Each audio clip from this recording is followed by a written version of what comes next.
In today's wardrobes, we have fewer and fewer buttonholes, but occasionally you make a garment out of a woven fabric that has to have buttonholes in it. You know, with knits, things just pull over our heads. When I had my shop and people were really seriously looking for a sewing machine, they would come in and say, "Show me the buttonhole," because the buttonhole is the most important thing. And back then it really was.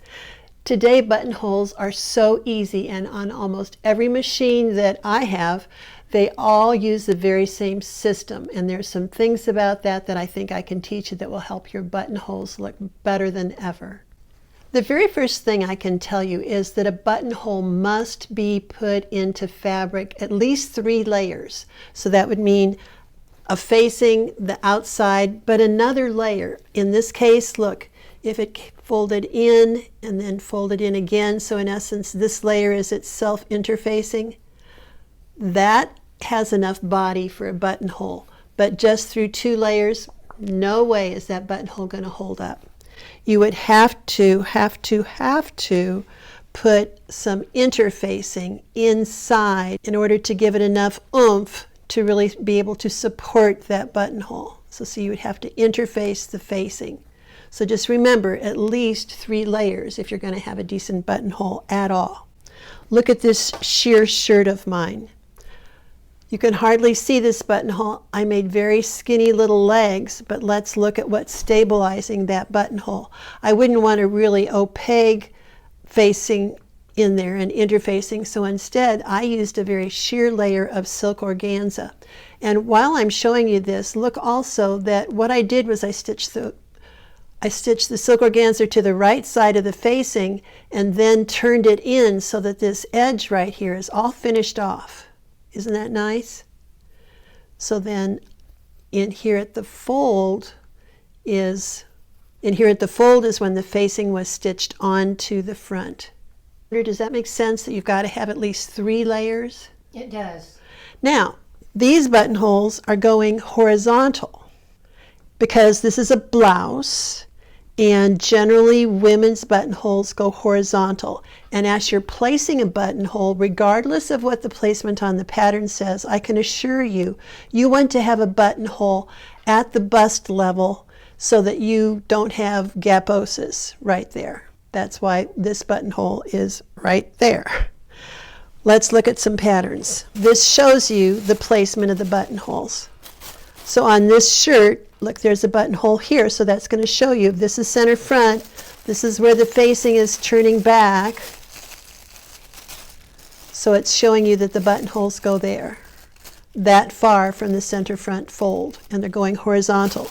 It would be this buttonhole down here at the bust level that I could move up or down, and then the others accordingly, so that I have equal space between my buttonholes. But this buttonhole would need to be at the bust level. I was making a jacket for my little boy years ago. We dressed our children up even to go to Sunday school back in those days. And it was a wonderful, fully tailored little cream-colored jacket. I very succinctly remember this. And I put the buttonholes in the wrong side. And by that, I meant that I put the buttonholes in the right side. And at that point in time, I figured out I had to do something to always know which side the buttonholes go in. And you may not even be aware of this, but on women's clothes, the buttonholes are on the right front, and on men's, they are on the left front. That's rule. That's biblical sewing truth. Women are always right. That's why our buttonholes are on the right side. That's what I figured out, what I teach, and how I remember that. I was taught way back in History of Costume, one of those really important classes that I took in college, about why the buttonholes are on the left for a man. And the explanation that I remember is this. When they were pulling out their guns or fighting with their swords, and they had this, big plume hat on and a coat and frills and everything, it's easier for them with their left hand free to unbutton their coat to give them more movement if the buttonhole is on the left side. Now, is that interesting or not? Anyway, just remember, women are always right, so our buttonholes are on the right-hand side. On the other hand, a shirt like this pattern Or like a man's shirt, you can just picture, can't you, that the buttonholes are always going up and down? But for a woman where there's generally going to be some stress around the bust, doesn't it make sense that our buttonholes would normally go horizontal to handle that stress? If you had a buttonhole vertical at a stress point, it would just kind of pull open gaposis type. So there's an explanation also that men's buttonholes are generally vertical and women's are horizontal. The other thing that I get from the pattern is exactly the position of the top buttonhole and the bottom buttonhole. That I would hold true to, but then I might change the spacing in here again to get the buttonhole at the bust level right at the bust level. This is the buttonhole that comes with almost all sewing machines now, and the way it works is that this back slides, see? And what you do is you put the buttonhole in there and tighten it up. So that sizes the buttonhole. So we're going to snap this on, and you always, always, always make at least one test buttonhole. A buttonhole is actually a decorative stitch, so I'm going to lower my upper tension one notch. And you would have marked all of your buttonholes. Reminded me, Sandra, to show them this expando gauge thing that I have that really helps me space my buttonholes. Yes. Now I'm going to call up the buttonhole. Machines today have all kinds of buttonholes on them. There's a regular, there's a keyhole, there's generally a buttonhole with two rounded edges. It's crazy. We're just going to do the regular straight buttonhole. But do not miss this step. You've got to pull this gizmo down, okay? And it goes right behind and it says push.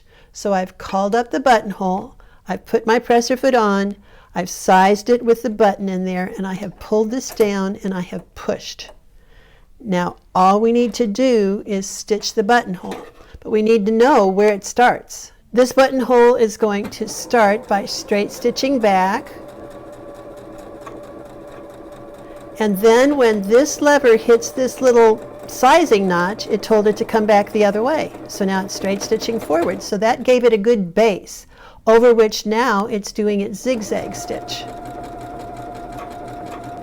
I would also use a denim needle that's going to give it straighter edges for the right size for the fabric. So if I were doing a buttonhole in this fabric, I would probably choose a size 70 denim needle. So it has a really sharp point so that the sides of my buttonhole are going to be nice and straight.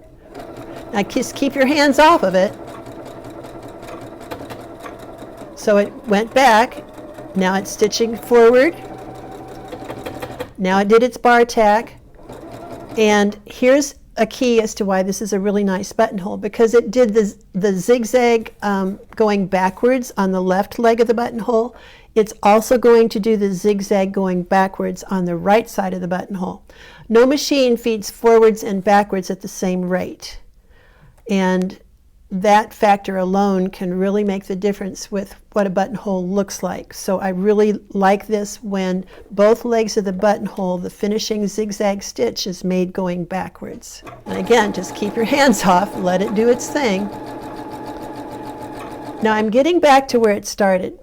The most important thing you have to remember is to remember this is a computerized machine. He's got a brain. And in this case, he's smarter than you are. So you have to keep stepping on the presser foot and let it do its thing and stop all on its own. I'm still pressing on the foot pedal. Okay? There, I let up. But it knew that it was done. I promise you, if I thought it was done and I stopped and then I went to do the next buttonhole, he's going to finish this buttonhole and it's going to screw everything up. So you just have to remember that the machine is very smart and you have to let it finish on its own. Let's see what kind of buttonhole we have here. So I'm going to be very careful and snip all my threads. And I think that is a very, very nice buttonhole. Both legs look nice. If you wanted those stitches to be a little more filled in, you would change the length. So I would come down here to the length. So its default was 0.5. Let's just do one at 0.3 and do it right alongside of it and see if we can compare those. All right. Straight stitch back, straight stitch forward, bar tack, make its left leg,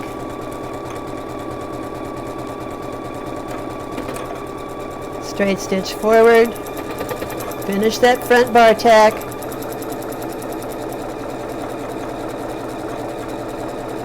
right leg going backwards, let it finish on its own. All right, that's a good comparison. But did you see how I held my stitches when I pulled it out? And you may as well take time with your scissors now to snip your threads nice and close.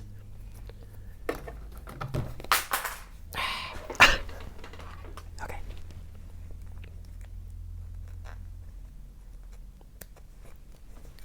All right, can you zoom in on those, Sandra, and compare? Yes, it is zoomed. All right, personally, I like this one better, but I'm telling you, don't get carried away with having your buttonhole too filled in, because you could actually cut it out of the fabric if it was a really lightweight fabric. This is actually sufficient. Again, it's just kind of up to you, and obviously I didn't start those at exactly the same place. Let's talk next about how you safely cut a buttonhole open. I like to use the seam ripper, but if I'm not careful, look what could happen. Even if I'm smart and start at the middle and go up, if I weren't careful, look, no, I could have just ruined my garment. I mean, totally ruined my garment. That is why I teach my students to put a pin. Now we're going to start in the middle, and we're going to go up, and the metal of that pin is going to prevent this from happening. Now I'm going to turn this around, put the pin back up here at this end, and do the same thing. See how much safer that is?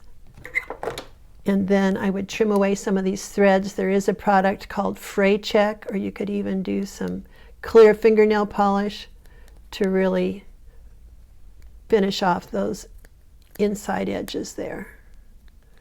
But you can do that just being very careful. All right, so that's how you cut a buttonhole. There is one other gizmo called a buttonhole knife. So it's just a little block of wood. So let's say we've got a buttonhole here. We would just go like this and safely cut it like that. All right, so every once in a while something happens and you just can't figure it out. Well, that happened to me with a wonderful young woman as a student, 13-year-old. She was just doing great, finishing up a denim, a lightweight denim shirt dress with yoke, buttonholes, sleeves, cuffs, the whole thing. And she was making her buttonholes on the cuff, and it kept messing up. It kept stopping, and we could not figure it out. I finally said, because her time was up, her grandpa was waiting for her, I said, you go home, I'll figure it out. I promise I'll figure it out. And as soon as she left, and I calmed myself down, I looked at the situation, and it was clear as day. What was happening was that there was a bump of fabric. There was a protrusion here in the fabric, and so as the buttonhole worked forward, this sensor came back and hit this bump on the fabric, and it made it think that it was this stopper, and so it would stop. We would do it on a test, and it was a completely flat situation, the same number of layers and everything, and it would work perfectly. We'd go and put it back on the actual garment, same thing would keep happening. But it was all about the environment on which the buttonhole was being made. All right, so if you have any difference in layers or bumps, like a car going up a hill, that's going to affect how your buttonhole works. So just be aware of that and realize it has to be on a flat situation. So in that case, what I figured out we had to do was instead of having the bulk out to the left, as we always want to sew with, I had to put the bulk to the right, and then I was able to make it with that bulk over here, and it worked perfectly fine. So remember that when you're making buttonholes.